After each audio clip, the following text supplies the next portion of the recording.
Nós apresentamos na agência sindical semanalmente o vídeo da semana, uma peça entre 10 e 12 minutos em que nós tratamos de um fato sindical, de um evento sindical, de um seminário, de um ganho de uma categoria, enfim, de um assunto de interesse dos trabalhadores e que tenha relação com o mundo do trabalho. Hoje nós estamos em São Paulo.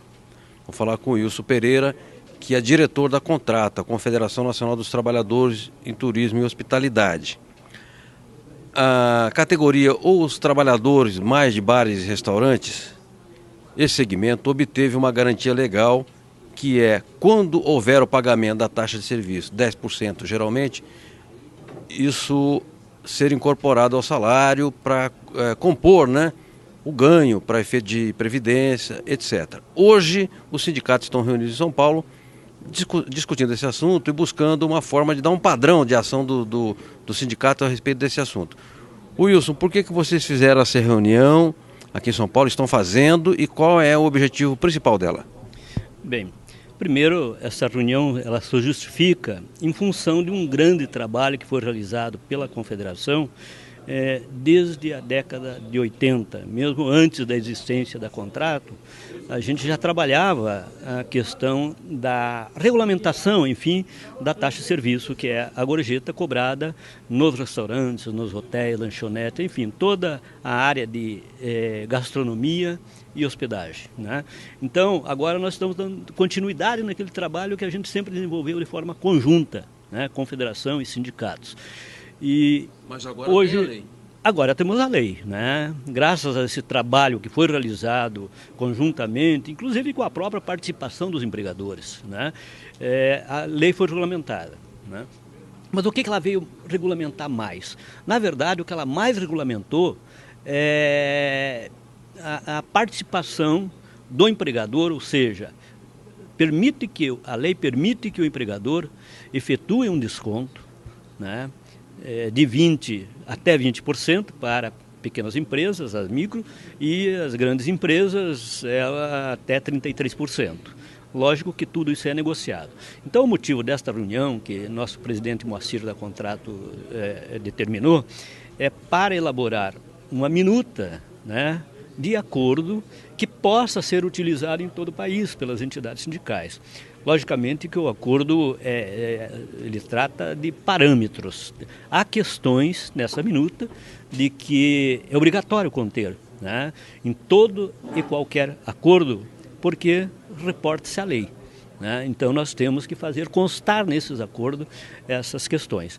E aí os sindicatos, nós estamos aqui um grupo grande de todo o Brasil, discutindo o melhor possível, né, no título de orientar as entidades sindicais para que façam os acordos dentro da legalidade.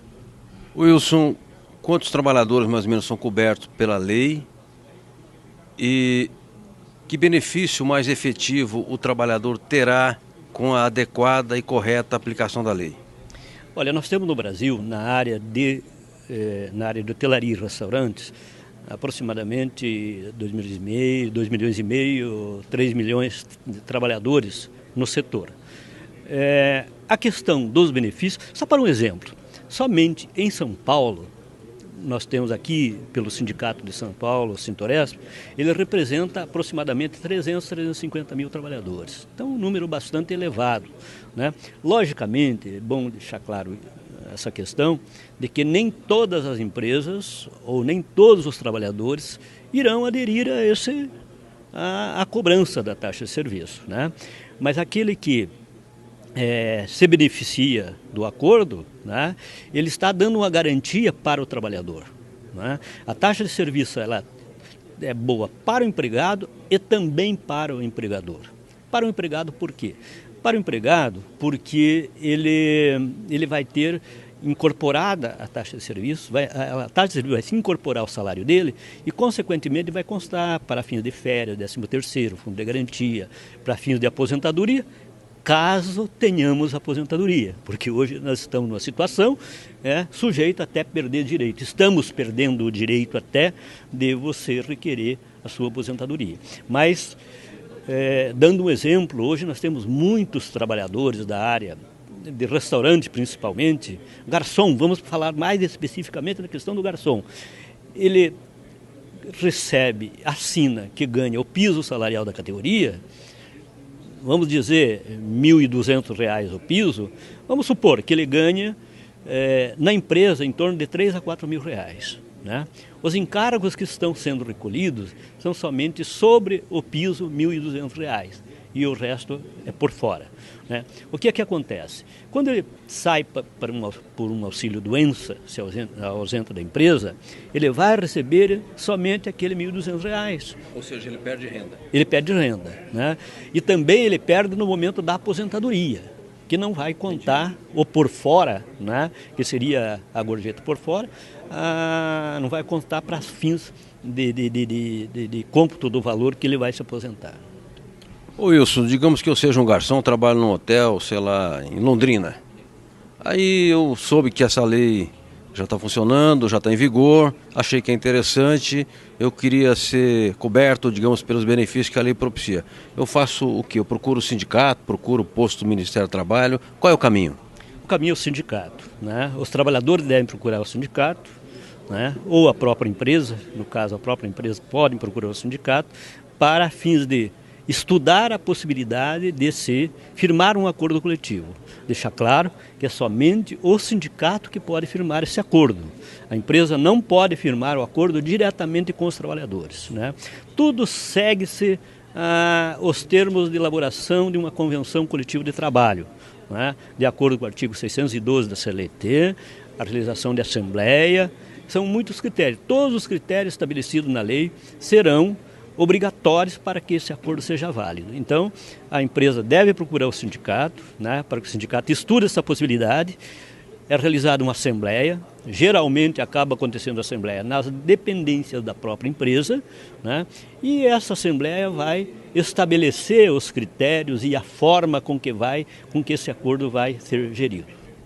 Eu estou falando com o Wilson Pereira, que preside a Federação dos Trabalhadores Turismo e Hospitalidade do Paraná, FETEPAR, mas aqui falar na condição de dirigente da Contrato, uma vez que o Moacir, seu presidente, Moacir Tesc, não pôde estar presente, porque hoje, nesta data, haverá uma reunião com o senador Renan Calheiros e com outros senadores, exatamente para tratar da reforma trabalhista.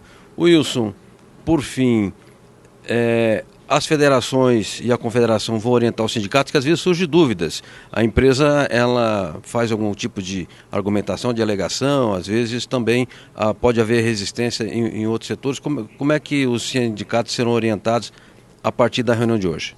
Bem, os sindicatos serão orientados de acordo com o que a gente está discutindo aqui, com o que estabelece a lei. Mas né? será produzida uma carta? Não, sim. Não, será produzida uma minuta. Uma minuta do acordo, da onde os sindicatos vão seguir mais ou menos essa linha. Né? Poderão, logicamente, alterar, fazer de acordo com as necessidades da base, né? Mas seguirão esse critério. Né? Mas, se me permite, né? A taxa de serviço ela permite hoje, né, que o empregador desconte, retenha, né, um determinado percentual para cobrir encargos sociais. Né? E dentro desse acordo vamos ter que estabelecer essas condições, né? Deixar claro, né? Afinal de contas, um acordo coletivo é uma norma. Né? Assim reconhece a Constituição Federal, que a convenção, o acordo coletivo, trata-se de uma norma. Então nós estamos fazendo uma lei. Né? E essa lei, ela não pode gerar dúvidas, ela não pode ser arguída depois, posteriormente na justiça, a nulidade. Né? Um trabalhador, um empresário, alguém ajuizar uma ação arguindo a nulidade de alguma cláusula ou do próprio acordo em sua íntegra. Então nós temos que ter todo o cuidado. Por isso, essa nossa orientação, né? De se fazer uma minuta, né? Orientando todos os sindicatos. E esse é o propósito sempre do nosso presidente Moacir da Contrato. Né? Estar junto com os sindicatos, estar junto com os trabalhadores, orientando da melhor forma possível.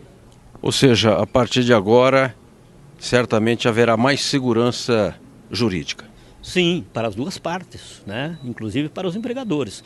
Para os trabalhadores, porque vai integrar a remuneração dele de acordo com o artigo 457 da CLT. Né? 547 da CLT. Né? E para o empregador, a segurança que ele tem, que ele pode fazer o desconto, né, sem correr o risco de ter que fazer uma devolução para o empregado depois. Então, a segurança jurídica para os dois lados, desde que sindicato e empresa, né, e trabalhadores da empresa sigam as regras estabelecidas pela lei e dentro daquilo que nós estamos fazendo o melhor possível, né, para orientar os sindicatos que levem para suas bases uma orientação aonde se tire algo de concreto para, como já dissemos, ter uma segurança jurídica. Perfeito, falei com Wilson Pereira, da Contrato, que hoje coordenou, um dos coordenadores de um encontro importante aqui em São Paulo para os trabalhadores do setor. Até mais.